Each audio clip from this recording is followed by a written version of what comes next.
Hello. Thank you for checking in on my first attempts at soft-spoken ASMR true crime. I personally prefer soft-spoken.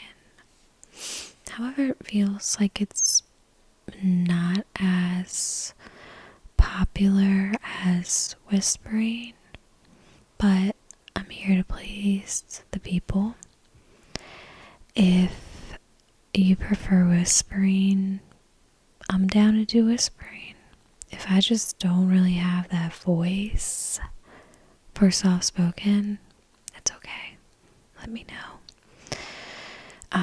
But figured I'd give it a try. Why not? I'm sorry, I ate popcorn. That's like the worst thing to probably eat before a video. Okay. Today I'm going to be doing the very bizarre case of Todd Geib. I believe that's how you pronounce it. Apologize if I mispronounced.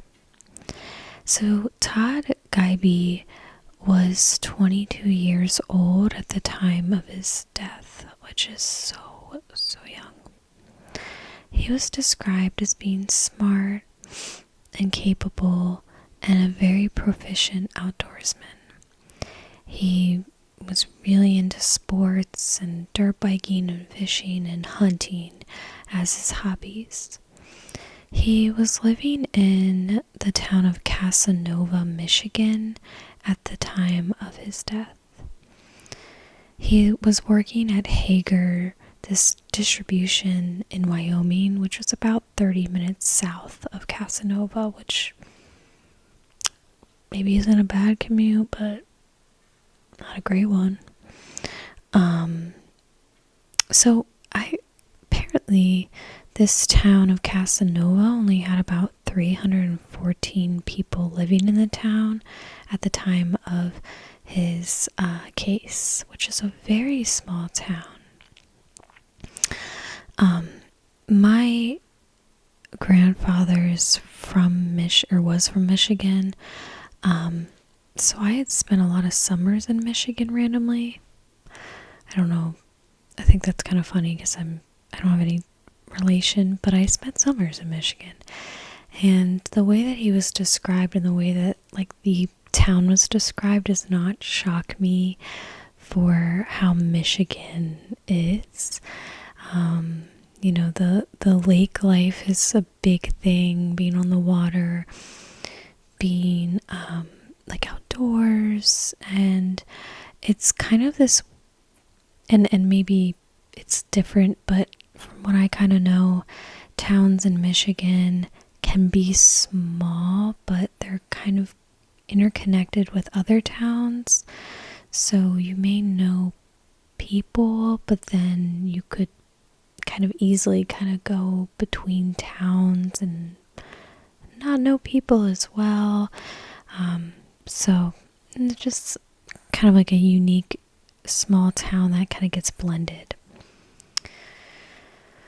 So we start the day on Saturday the 11th of June in 2005. Earlier that day, Todd had been visiting his parents in Ravenna, and then he had returned to his house he was renting with his cousin in Casanova. He had left for the Half Moon Bar and Grill at around 7:30 and met with his best friends. There's apparently 2 other male friends and 2 female friends who had all joined to go to this bar. The group had left the bar as one around 9:30 p.m. and the destination was this all-night keg party, which was being held in a nearby apple orchard. That was about 2 miles north of White Road in Casanova. I keep saying Casanova. I think it's Casanova. I apologize. I'm thinking of Mystery Men Casanova, I think. Sorry. Casanova, Michigan. So this location was about 1.5 miles from where he had lived, and it was in a marshy area. And apparently this had contained like 6 miles of high, like hip high grass. So it's like marshy with high grass. And also the party itself was located in a pretty remote area. You got off Highway 37 onto a dirt road, which led you to a long driveway onto this private property. So it was pretty deep into this property. So, you kind of had to go through some of those back roads to get to the highway. So this party was supposed to be a really fun time. There was going to be a cake. It's outdoors. It's Michigan. They like their outdoors. They like their beer. Seems pretty good and standard for me. It was reported that about 100 people showed up to this party, which is a banger, especially considering this town was only 300-ish. That's a big party. Just a big party for any town, I feel. But it's a pretty big party. So people at this party had reported that Todd had a few drinks, but was not overly intoxicated, didn't appear to be too intoxicated or anything like that. According to people who were in attendance, a fight had broke out around 12:45-ish, and this had been apparently a group of men from Kent City who were kind of assholes looking for a fight. Again, kind of that blended thing where people who aren't necessarily from that town still kind of show up to things, and sometimes when alcohol is involved, men get wound up. So it was unknown whether he was involved in this fight or anything, but around that time he decided that he wanted to leave the party. So he kind of decided to leave this party pretty abruptly and suddenly, and there's a little uncertainty to why he left, but if this report of a fight breaking out is true, then possibly it was, just kind of being done with, that kind of vibe and just wanting to go home and kind of just wanting to wrap up the night at that point. So he had left around this time, and he started going on foot to head back home. No one really saw this as a problem at the time, since it was about 1.5 miles, and he didn't appear to be super drunk or anything. But around 12:45-ish, he started making a series of strange phone calls. He first called his ride that he was supposed to leave with, who had driven him to the location. He called her around 12:47, and just when she picked up, he had just stated, "I've had enough," and hung up. There's really no further details or ideas of what he meant by having enough with. That was a big gulp. I don't know why that gulp was so dramatic. Okay. So, we can kind of guess at this point, was it having enough with the party, having enough with drinking, something happened at the party, having enough with fights and these kind of a-holes running around? We don't know exactly what he was referring to when he had said this. So then at 12:51, he had called another friend and just stated that he was in a field. So there's a lot of fields located around this area. You know, there's that high grass and kind of marshy, but there's a lot of fields that are surrounding these roads. So it's not so out there for him to have in the middle of the night and dark and maybe drinking a little bit, kind of stumbling into one of these fields. So before the friend could really ask any questions to clarify what he was talking about or what was going on, the phone had cut off.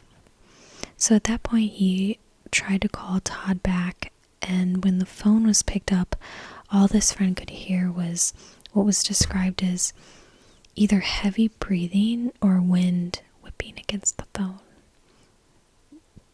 And after this, Todd had tried to call back a couple times to the friend, but it had stopped at 12:47 or 12:57. After this, there was no activity on his cell phone, and there was no activity on his credit cards. It was like he had kind of vanished in thin air at this point, which is kind of crazy considering it was about 10 minutes between him leaving the party-ish and having these phone calls. Was a pretty short time. So at this point, a search party was ensued, and it was about 1,500 volunteers. They checked the route that he would have walked, those roads, and they checked the area of the party, and there was no trace of him. There was a course of 3 separate searches and an aircraft that searched around this area, and there was absolutely nothing found.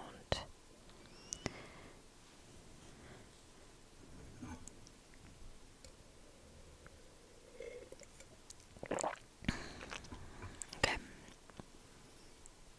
So, they had searched these areas pretty frequently, and there was nothing. They had actually brought in some dogs who did track his scent, which did appear to indicate that he was going the right direction towards home. It appeared that the scent had hit all through those 2 back roads, kind of up to where the back road hit that highway, and then it stopped, which is kind of suspicious to me. I don't know much about scent dogs, obviously. My lab is part bloodhound, but I don't know anything.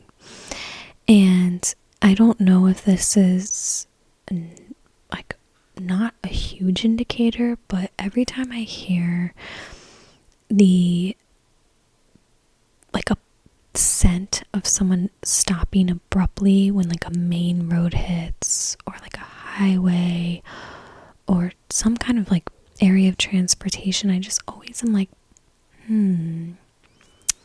it's a little suspicious, because for me, I'm somebody picked them up.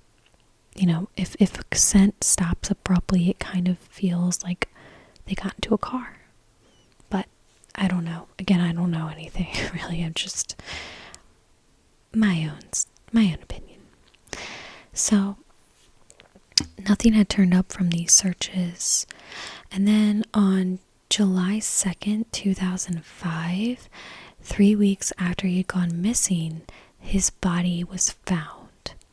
So a wife and her husband were walking down to the lake one afternoon. When they got to the top of the hill, she spotted what appeared to be a beaver poking through the water. Kind of like when they swim through the water, they kind of poke a little bit out of the water. Her husband began to watch this object in the water and was noticing this object was not moving, which kind of indicated this thing was not swimming. It was kind of in the same space. At this point, he kind of connected that there was that local missing case of Todd, and at that point he kind of thought of that as he saw this. So what had been discovered was his body was standing upright in the water, with his head and shoulders emerging and his arm coming across his face. There was no noted anchors, what? Or whatever, or ligatures found on or near the body. So this was the closest body of water located near the orchard, and it was a little bit north from the location of the area. This was a private lake where presidents lived, and there wasn't any public access, I believe. So, apparently a police officer had initially provided speculation to Todd's mother, Kathy, that her son must have gone for a swim. But this just didn't really make sense to his mom, considering he was found fully clothed with his wallet in his pocket. Like, it didn't show somebody who was like going for a swim. They would usually kind of, take off pants and maybe a shirt and like definitely take out your wallet.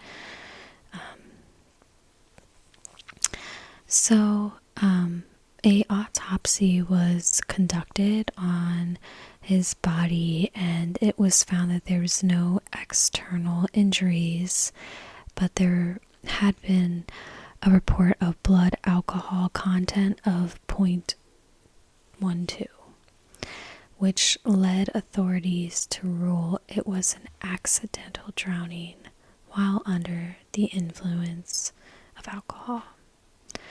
So the police essentially had said that what happened was he had gone to the party, gotten hammered, and then just left wandering and just kind of went into the lake and drowned. So Kathy, his mother, really didn't accept this, as she shouldn't. She was able to recover a photograph of her son, and she immediately disagreed with their theory. She was quoted as saying, "He was not in the condition to be there for 3 weeks.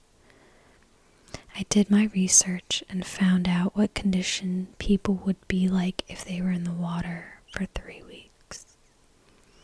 So this is one part of what's very suspicious about this case.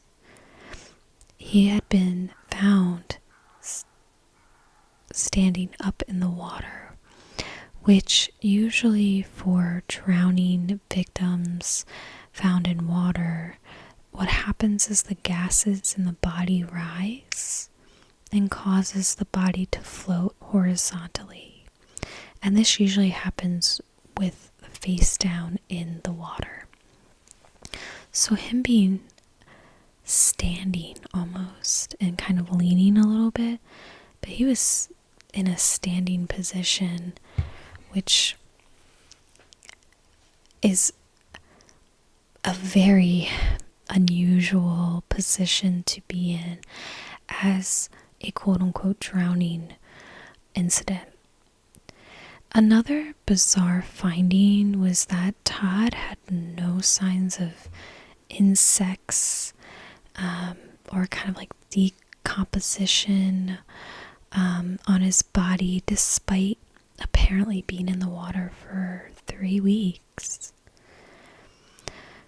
So I did a little bit of digging into this documentary Oxygen produced, and they had this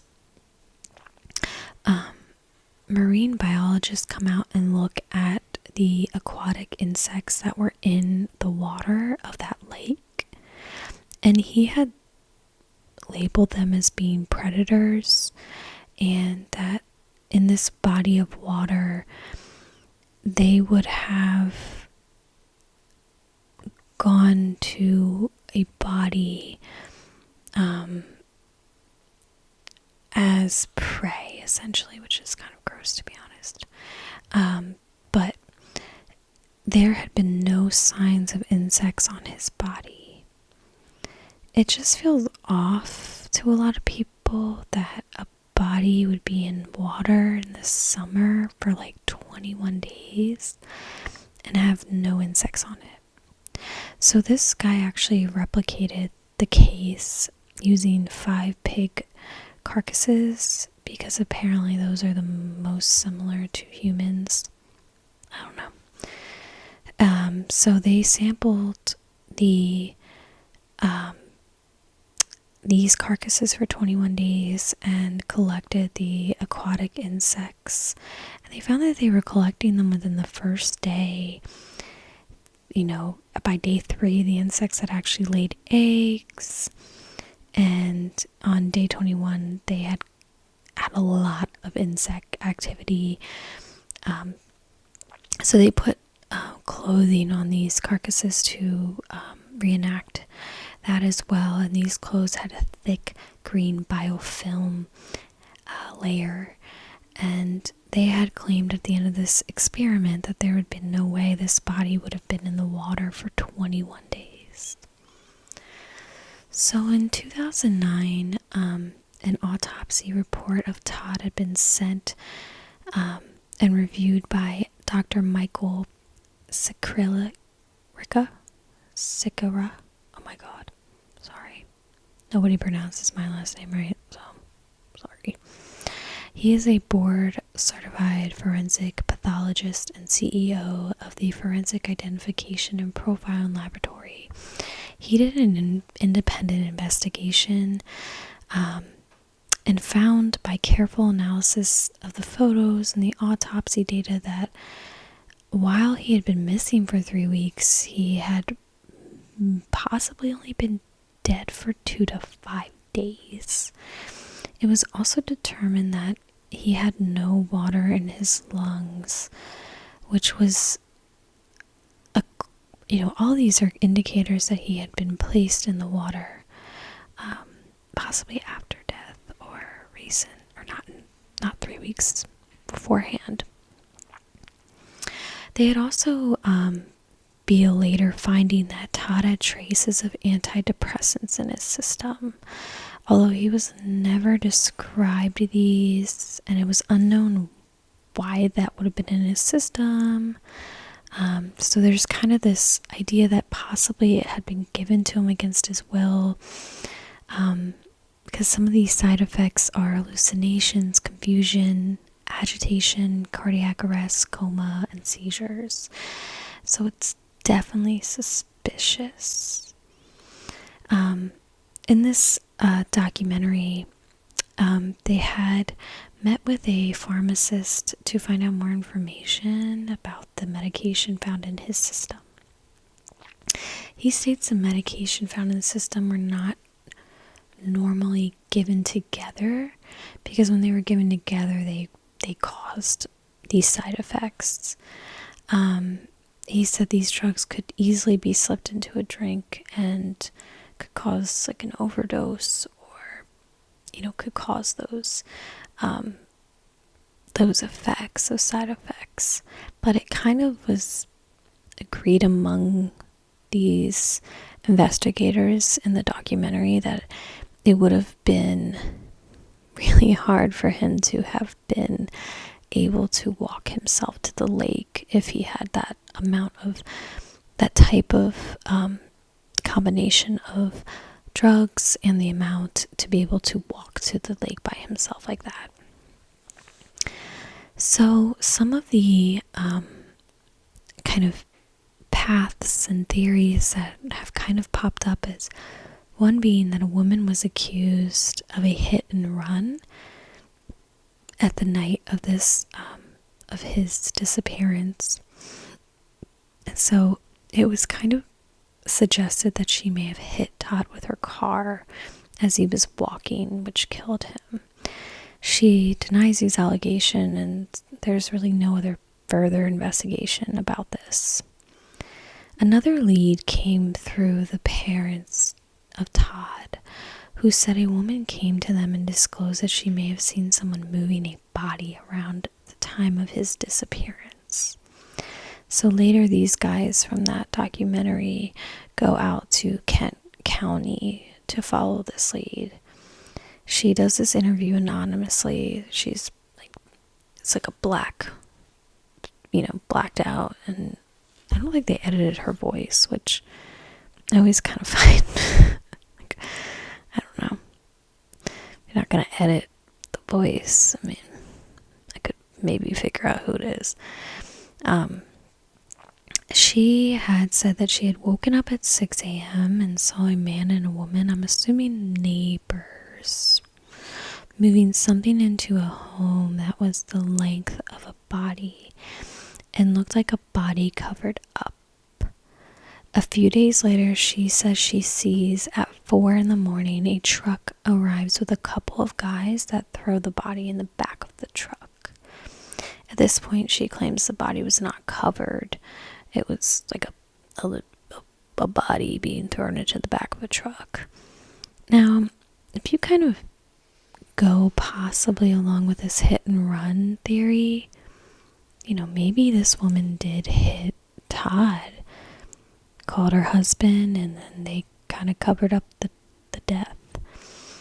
But it is kind of, it's a lot to kind of think that this woman saw both body being brought in and body being brought out at 6 a.m. and 4 a.m. What are you doing up, lady? She kind of states like, oh, God kind of intended me to see this. Who knows? But the biggest theory is the smiley face killer.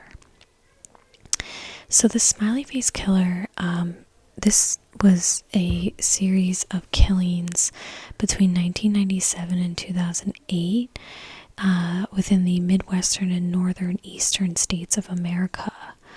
They had pulled the corpses of nearly 50 young men out of the bodies of water. They all kind of had mysterious deaths, and it was reported that foul play was involved with them, but also there was unusual graffiti discovered. So